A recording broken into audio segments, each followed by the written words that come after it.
Chapter 13 trauma and emotional relearning.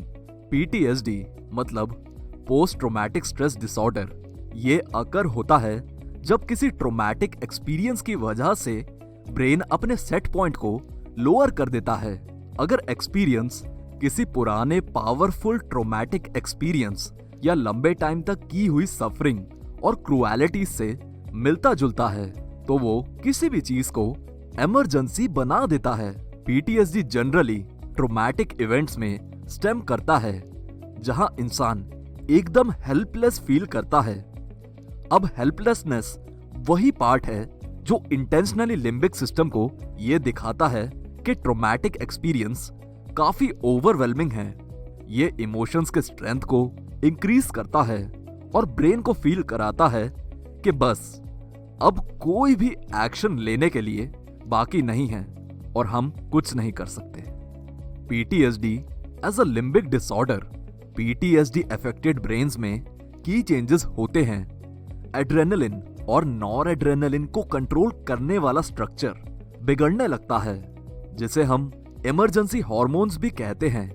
Now PTSD में ये system hyper active mode में turn होता है जो हमारे हार्मोन्स को एक्सट्रीमली लार्ज डोजेस में रिलीज करता है जिससे प्रॉब्लम्स क्रिएट होती हैं। अब न सिर्फ brain hyper active threat mode में चलता है बट जो हमारा ओपियोइड सिस्टम है वो भी हाइपर एक्टिव बन जाता है। देखो, एक हेल्दी ब्रेन में ओपियोइड सिस्टम एंडोर्फिन सिक्रीट करता है ताकि वो कोई भी पेन वाली फीलिंग को दूर कर सके, कम कर सके, इवन प्लेजर वाली फीलिंग्स और इमोशन को भी सही रखे। बट पीटीएसडी में वो सब खराब हो जाता है जो फिर इंसानों में नमनेस और इमोशनल डिस्टेंस क्रिएट करता है।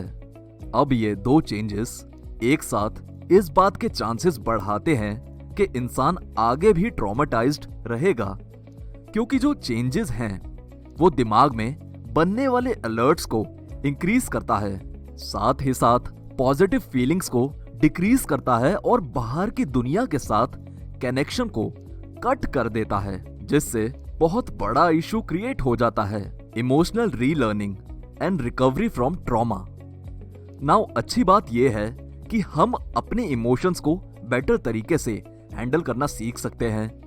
देखो, जैसे हम ऑलरेडी जानते हैं पीटीएसडी विक्टिम्स ट्रीटमेंट के जरिए वापस डिफरेंट नॉर्मल रिस्पॉन्सेस देना सीख सकते हैं जो अलग अलग ट्रिगर्स से बनते हैं। देखो, एमिगडाला अपने रिस्पॉन्सेस को हमेशा इनिशियल इमरजेंसी में ही ट्रिगर करता है, लेकिन विक्टिम्स चाहें तो वो एबिलिटी डेवलप करने में काम कर सकते हैं जो उनके रैशनल ब्रेन के जरिए इनिशियल इमरजेंसी को सप्रेस करती है। देखो, ट्रॉमा हमारा अनकॉन्शियस लेवल पर स्टिक रहता है, सो ट्रॉमा से डील करने का एक बेस्ट तरीका हो सकता है आर्ट के थ्रू, जो इंसान के अनकॉन्शियस लेवल से खुद डील करता है। कई साइकोथेरेपीज पीटीएसडी से लड़ने के लिए आर्ट का यूज करती हैं। नॉर्मली ट्रॉमेटिक इवेंट्स के रिस्पॉन्सेस को वापस सही तरीके से सीखना बच्चों के लिए एक इजी प्रोसेस होता है क्योंकि तब उनका ब्रेन फॉर्म हो रहा होता है। इसलिए बच्चे वाइड वैरायटी के टूल्स को यूज कर सकते हैं जैसे गेम्स, ड्रीम्स, फैंटेसी और प्ले।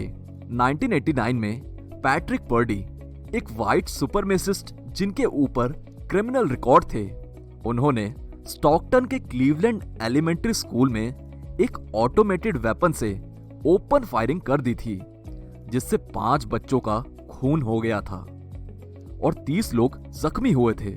इसके बाद पैट्रिक ने खुद के सर पर गोली चला ली और आत्महत्या कर ली।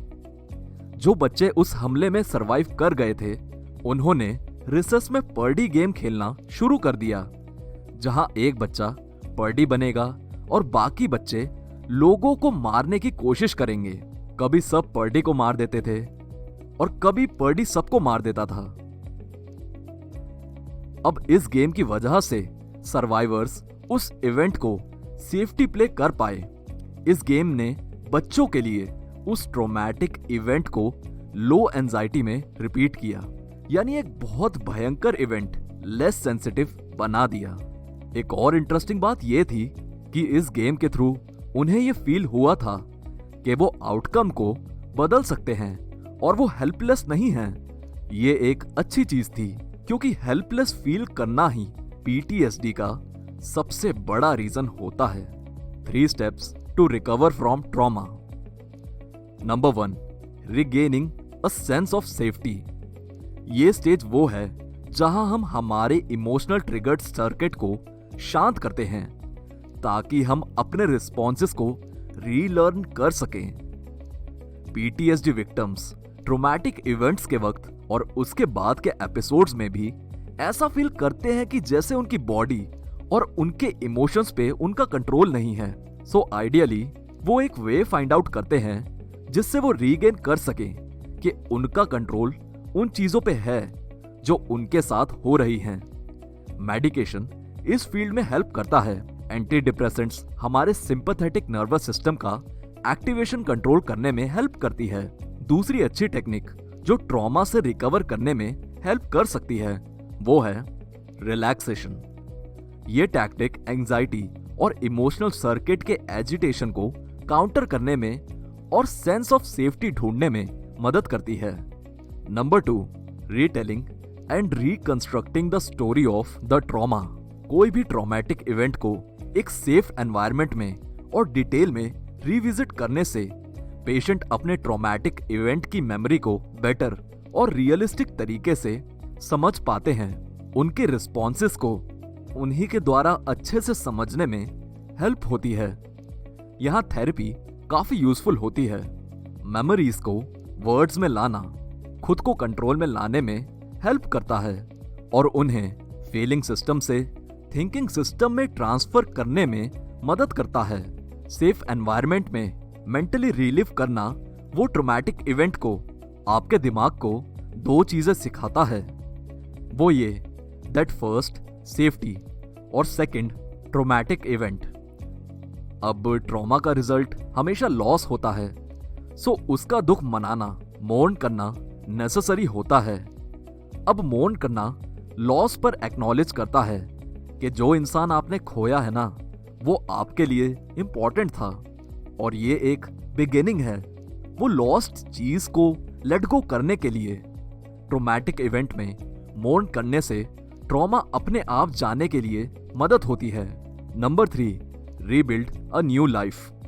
जब एक बार पेशेंट साइकोलॉजिकल रिस्पॉन्स को रिड्यूस कर देता है, देन वो इंसान अपने रिस्पॉन्सेस पर कंट्रोल फील करने लग जाता है और इस कंट्रोल की वजह से वो अपने ट्रॉमेटिक इवेंट को अपने हिसाब से रिविजिट कर सकता है और फिर जब चाहे उस इवेंट के बारे में सोचना बंद कर सकता है और चाहे तो उसे अवॉइड भी कर सकता है। अब इस चीज के बाद पेशेंट फिर से अपनी लाइफ को रीबिल्ड करता है और स्ट्रॉन्ग रिलेशनशिप पर री इन्वेस्ट करता है जो ट्रस्ट के बेसिस पर फॉर्म होते हैं। एक बार अगर हम किसी भी चीज को लेकर इमोशनल रिस्पॉन्स देने लगते हैं तो वो इमोशन हार्डली ही कभी बदलता है या जाता है, बट हम सीख सकते हैं कि उस इमोशन को कंट्रोल कैसे करना है और उसने हमारे एक्शन को कैसे इफेक्ट किया।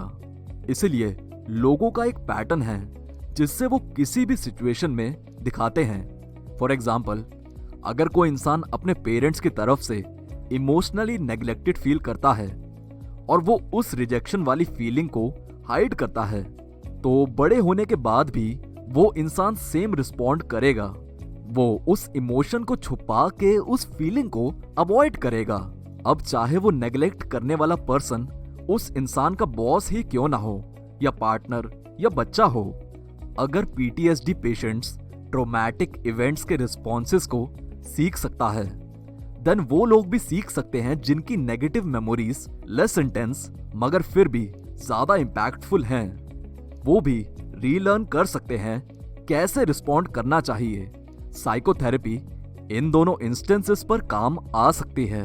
एक स्टडी में ऑब्सेसिव कंपल्सिव डिसऑर्डर सफर करने वाले पेशेंट्स को साइकोथेरेपी उतनी ही इफेक्टिव साबित हुई जितनी कि प्रोजैक। दोनों पेट्स के सेट ने ब्रेन के इमोशनल सेंटर की एक्टिविटी में सिग्निफिकेंट डिक्रीज दिखाया।